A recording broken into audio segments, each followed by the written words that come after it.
Welcome back to another video. So this is a quick one, and it's really in response to a comment on my last Dreamcast video by Wood to the Highlander. And in that comment he was asking about how I put the levels together, so I thought I'd do a quick video just showing how this is done. And essentially they're just a bunch of height maps. So this is the project, so this compiles for Linux and it compiles for Dreamcast, so I'll just show the Linux version just for speed. So I've got a ROM disk here, so the Dreamcast, I'm compiling everything down to a ROM disk so that I can just load it in one go onto the machine for convenience. So what I've got here is a file here, this map2, and it's saved in a format called ppm, and I've zipped it just so it doesn't use as much space on the ROM disk. So if I just unzip that, and that's the map2b. There we go. So that's the PGM. So there's PGM and PPM. PGM's grayscale, PPM is coloured. So if I load that now with GIMP map2, we should be able to see this opening up. I'm not sure how well the text is coming out, might be a bit small. But this is what we've got, and this is really just a height map. And it's 2048 by 2048, which is about as big as I can load into the Dreamcast memory, because you've got this and then you've got the colour map and other things on as well. So this is really what the level is, and the darker it is lower, and the whiter it is, the higher it is. And I've got each colour to be about a metre. So I'm going by scale. So this is 2 kilometres by 2 kilometres, and the height difference between the lowest part and the highest part is 255 metres. So I close this down and load up the other two. So there are two other maps. So if I unzip the map 2, it's the texture one.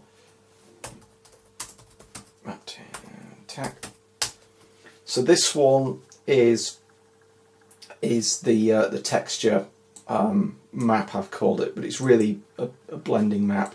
And you'll see here this is much smaller. This is 128 by 128 pixels, and I've done that really because I'm running out of memory on the Dreamcast. So this is effectively stretched over the entire terrain, and what it's doing is it's saying, if it's blue, draw one texture, if it's red, draw another, if it's pink, another, green, another.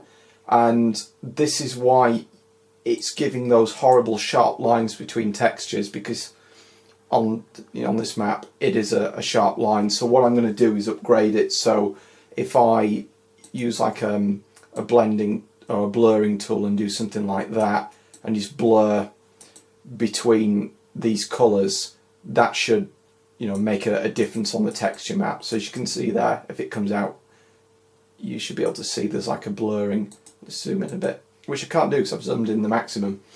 But essentially, yeah, so once I've updated the engine to support that, I should be able to deal with these blurred textures, or texture maps, if that makes sense. And the last one is map2 colour. And what the colour does is, if you had the same texture over the map, you can put some colour variation into it.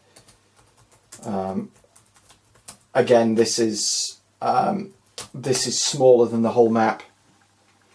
Can't remember what I set this to. I think I left it white. Yeah, I left it white, which just means draw everything multiplied by 1, which is full colour. But you could change that. So yeah.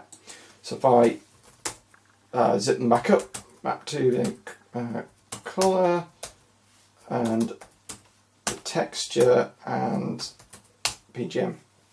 Okay. So if I compile for the PC, you'll see the PC version up and running, which is a bit better detailed. I'll just make it full screen. A bit better detailed than the Dreamcast one. It's exactly the same code. It's just running on a better GPU, and I've got a thread in the background doing the lighting, so it's not using quite as much time to do the lighting. So you'll see there, those hills in the distance look a lot better. But you can see here, you've got this nastiness where the textures aren't blending, they're just one texture than the other. So what I tried to do was make a function that tries to interpolate a little bit and kind of work out which is the closest texture when you get small tiles, but it doesn't really work very well. I'd rather just do blending. And yes, so if we go up there, you can see there, that's it there. And that's it with the fogging on, which I didn't really like on the Dreamcast. I found that the fog was far too strong, whereas on the PC it works. It's a little bit weaker, and it's just the way that the hardware works. So the number doesn't map perfectly to the Dreamcast. You can bring the distance down. I mean, in reality, you wouldn't ever render at full distance if you got fog on anyway. And this is meant to be 2 miles or 2 kilometers by 2 kilometers. You don't really see the scale of it because I'm moving pretty quick. But once I've put some objects in there, you'll really see that that's a big scale. This isn't just a little hill in front of you. It's meant to be like a big mountain, but I'm not sure if that comes across at the moment. Certainly once you start moving fast, everything looks pretty small, but it isn't. So if I just load up the Dreamcast version, what this will do is it'll compile it, and then it'll run LX Dream, which is a Dreamcast emulator, which isn't perfect, but it's the only one that I could find that runs in Linux.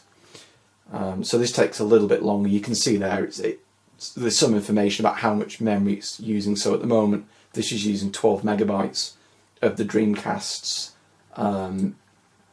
16 meg. So the frame rate here is 30 frames a second. What it's doing is it's recalibrating itself. Really, that's trying to hit 60.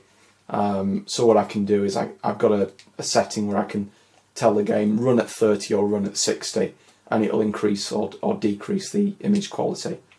But as you can see there, the frame rate is getting to about 60. And the reason I really want that is once I put the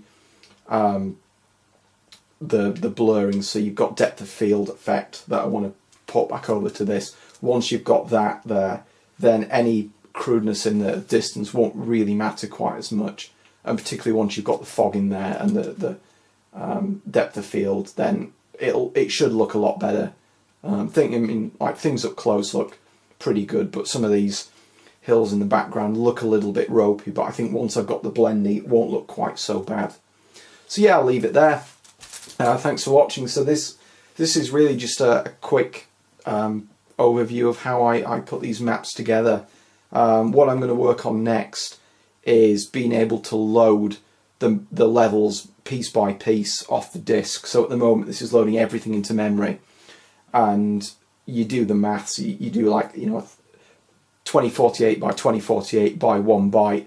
You end up with quite a lot of memory, and then once you start doubling it, you end up with silly memory sizes. So what I'm going to have to do is split this into smaller tiles, and then just load them and unload them from memory as the player moves along. So yeah, hopefully that should be what's coming up soon, the better texture blending and bigger map loading. So thanks for watching.